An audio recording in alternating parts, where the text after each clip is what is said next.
The best of money matters. Wealth Tracker. Welcome to the Wealth Tracker, where we dive into the uncharted territories of niche investment strategies that promise to redefine wealth. Hello, I'm Hongbin Jeong.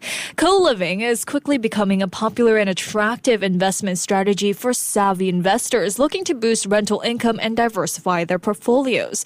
So as the property market evolves, traditional investment models like single-family homes are being complemented by innovative shared living spaces that cater to the modern lifestyle. But while co-living has gained much traction in Singapore, individuals don't typically get the opportunity to purchase their own building. But what if you can invest in your own co-living space overseas in Australia? Well, to find out more, joining me now is Steven Galanos, who is the co-founder of Solaris Property Group. Steven, welcome to the show. Thanks, Hongbin. Great to be here. Great to have you on. Steven, just to get the ball rolling here, what do you believe are the key factors driving the growth of the co-living market in Melbourne? Look, I think there are many factors. One of the factors is affordability in rentals. The cost of rental over since COVID has risen dramatically. One of the other factors driving growth as well is change of demographic. And, I think people know this has been happening in Australia now for a long time. And what I mean by that is the number of people per household is decreasing. In 1971, there was an average of 3.3 people per household. Today, people are choosing maybe not to get married or get married, not have children, or maybe only have one child. So I think the average household today is about 2.5 people per household. So it's dropped dramatically.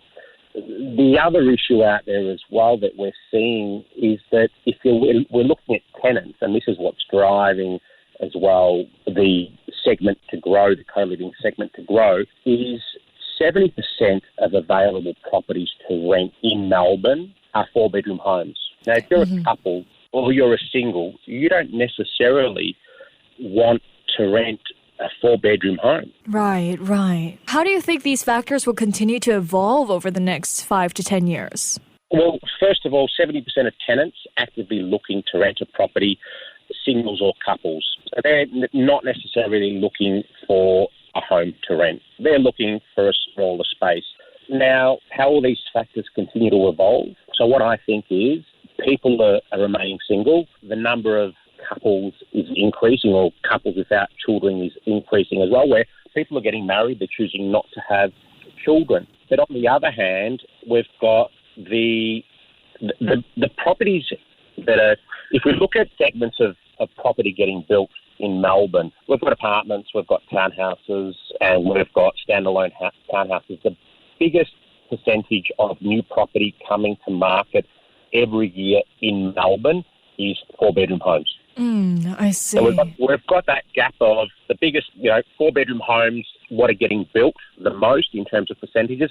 We've got family sizes shrinking. And like we've said, an individual or a couple don't necessarily want to rent a four-bedroom home. Right. Okay. So, Steven, does co-living offer higher rental yields compared to, say, traditional single-family rentals? I mean, if so, how does it compare it to, conventional rental properties in terms of profitability? I'm glad you asked that question. So we have, at the moment, about close to 30 co-living apartment complexes that we manage in Melbourne at the moment. Rental returns are about, in summary, they're about 2 to 3 times that a standard investment property being an apartment or a single standalone four-bedroom home. So we're looking at rental returns being, for our developments that we're developing at the moment, that we've got on offer for clients to buy and that we have under management, you're looking at about a 10 to 12% per annum rental return. Okay. As opposed to if you bought a home as an investment property or, a 1 or 2 bedroom apartment as an investment property, you'd probably be looking at around a 3 or 4% return. Oh, wow. The other property sector out there is commercial or industrial property. With commercial or industrial property, you're going to get your 5 or 6% return. Nothing comes close to the sort of rental yields that, our co-living developments, are giving. You're looking at 2 to 3 times the rental return of owning any other property class out there. Right. I mean, these returns are pretty comparable here. So, Stephen, when evaluating the profitability of a co-living development project in Melbourne, then, what specific metrics should overseas investors, say Singaporean investors, use to, assess potential returns? First of all, like we said, we're getting great returns. Properties under management at the moment are getting 2 to 3 times that of a standard investment property in terms of return. We're getting 10 to 12% returns for clients. The other thing that people should consider is vacancy rates across the board. So at the moment, again, with what we're managing, we've got 0% vacancy rates. We're doing open for inspections, and we've got 10 or 20 people coming to apply for the same property. And again, one of the reasons for this as well is it comes down to offering affordable rentals. The more expensive the rent, the less people that can afford it. The more affordable the rent, the wider the market that can afford that rental. Right, makes sense. Well, one of the advantages of co-living is the higher occupancy rate compared to traditional rentals, as you've mentioned there. What factors do you think contribute most to maintaining low vacancy rates in co-living properties? I suppose we've covered on, affordable rental, but the other thing is well-designed spaces, well-designed buildings. With our buildings, all of our buildings consist of 7 one-bedroom apartments. It's probably very different to what you're seeing in the Singapore market, where it's more of an open plan setup. With us in Melbourne, our developments are very different in terms of, each development consists of 7 one-bedroom apartments. So you've got your own living area, you've got your own meals area, you've got your own ensuite bathroom, you've got your own food preparation area / kitchenette, you've got a separate bedroom with a study nook. And it also comes down to providing outdoor space. Everybody loves outdoor space, especially in Melbourne. You're living in a one-bedroom apartment, co-living apartment, and if you're on the ground floor, you've got a courtyard. If the first floor, most of ours have balconies. I see. Well, on the perspective of an overseas investor, what are the potential concerns for them regarding the operational challenges associated with running co-living spaces then? Look, I think in terms of operational challenges, any investor would have, the concerns would be no different to buying an apartment as an investment property or a townhouse as an investment property or 4-bedroom home as an investment property. The concerns would be the same.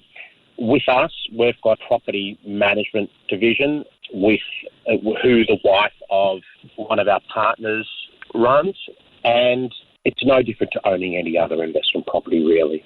We manage the property for the owner. We've got a property manager, we manage a property for the owner. I suppose one of the other concerns which gets us excited is land tax. Any foreigner or any local person that owns an investment property in Australia or in Melbourne, you own an investment property, you pay land tax every year.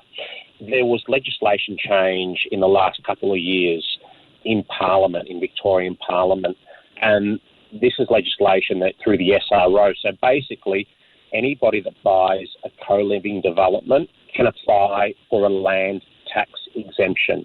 So whether you're a foreigner, whether you're a Singaporean, or whether you're an Aussie, an Australian passport holder, you're assessed the same way. You buy a co-living development and you can apply to the State Revenue Office to get an exemption, which is great news because that then means that you're not paying land tax on owning this sort of property class. Ultimately, more money in the owner's pocket or in the investor's pocket. Right. Well, Steve, Melbourne's rental market has been influenced by a diverse range of residents, including international students and young professionals. How would you assess the changing demand for co-living spaces from these various demographics? So if we look at our demographics at the moment, quite funny that you mentioned students. We don't have any students. Okay. Local students, national students as tenants. The majority of our tenants, and we were just looking at this today, the majority of our tenants are broken really up into 3 categories. They're 20 to 35-year-old young professionals. They're 30 to 45-year-old couples. But our biggest segment is 55-plus-year-old single females. So it's obviously a one-bed apartment. Nobody's going to have children. They're either going to be a single person or they're going to be a couple. Right.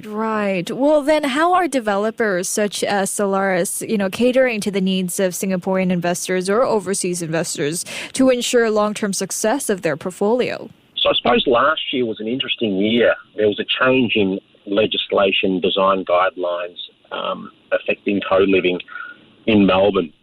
And that probably put us behind about 6 months because we had to stop what we were doing and we had to go back to the planning stages and redesign our developments.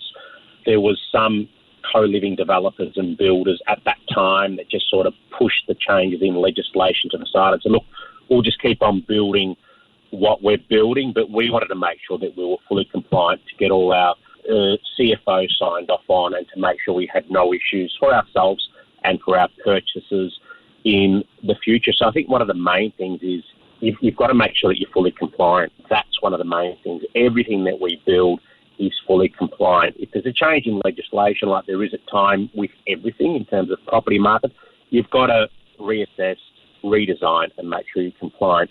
One of the other factors which comes down to ensuring long-term success is, good design. Like I spoke about before, our developments don't consist of studios. They're all one-bedroom apartments where the tenants have separate lounge areas. They've got separate food preparation kitchenettes. They've got a separate bedroom. They've got outdoor spaces. And this is what makes tenants stay on longer than 12 months and to stay on for 2, 3, 4 years. This is really important. The other thing is that, what ensures long-term success is you're not relying on one tenant. We've got 7 tenants here. So the purchaser of one of our co-living developments has 7 tenants. If one tenant moves out, you've still got rent from 6 tenants. Right. It's not as if one investment, one apartment or one house, your tenant moves out, your rent stops there. If we look at affordability, you buy the entire building of 7 apartments for about 1.3 million Aussie dollars. You're going to struggle to get 2 apartments for that price in Melbourne. So you're getting 7 one-bedroom apartments. You're always going to have rental. Like I said, we've got, 0% vacancies at the moment. And the other thing that our property management department does is, we ensure that the leases of tenants all end at different times. Okay. I mean, it sounds like there's a lot of opportunities in investing in co-living buildings in Melbourne. But, I mean, every opportunity comes with a risk. So, Steven, what are the primary risks associated with investing in co-living developments, especially in a market like Melbourne? It's a great question. It's a question that, possibly every client that we speak to has. And the biggest risk is, let's say you buy a home as an investment property or you buy an apartment as an investment property. Let's say you want to sell that in the future. Who's going to buy that? It could be another investor or it could be an owner-occupier. When you're buying a co-living apartment complex, it's a commercial sale. The only person that's going to buy this when a purchaser or an owner decides to sell in the future is another investor. So you're not going to have owner-occupiers buying this sort of product. They're going to be another investor because it's a commercial sale. You're getting 10% return. So in saying what are the risks, there's really no risks. It's like buying an industrial property or commercial property. Who's going to buy that? It's going to be another investor that's looking for great returns. Right. Well, Steven, before we let you go here, what's your outlook for the co-living space in Melbourne and what should investors look out for? I think the most important thing to look out for is be compliant. Make sure that if you're going to, with whatever property you're going to buy, make sure that property is compliant. Like I said, all our developments are compliant. One of the other good things is as well that if we talk about the outlook, the best way I can explain it to you is let's look at Airbnb. How long has Airbnb been around for? Many, many years. Let's say you got into Airbnb 10 years ago. That was when it was at the start of its growth cycle. Co-living in Melbourne, Australia today, is at the start of its growth cycle. There's 15 years of growth in this sort of property niche. You're at the very beginning. Whoever gets in is getting in it at ground level. They're going to have, you buy a property like this, in 10 years, your rental pays off the property. Right, I see. There's great outlook for any any investor. Amazing. Well, thank you so much, Steven, for your time and your insights today. Thank you for your time as well. It was great talking to you. Great having you on. That was Steven Galanos, who is the co-founder of Solaris Property Group. This has been the Wealth Tracker with me, Hongbin Jeong. Before acting on the information on Money FM, please consider if it's suitable for your own investment objectives, financial situation, and risk tolerance. To listen to more great interviews, download our podcasts at audio.sg or download the audio app. That's AWEDIO, audio at the App Store and Google Play.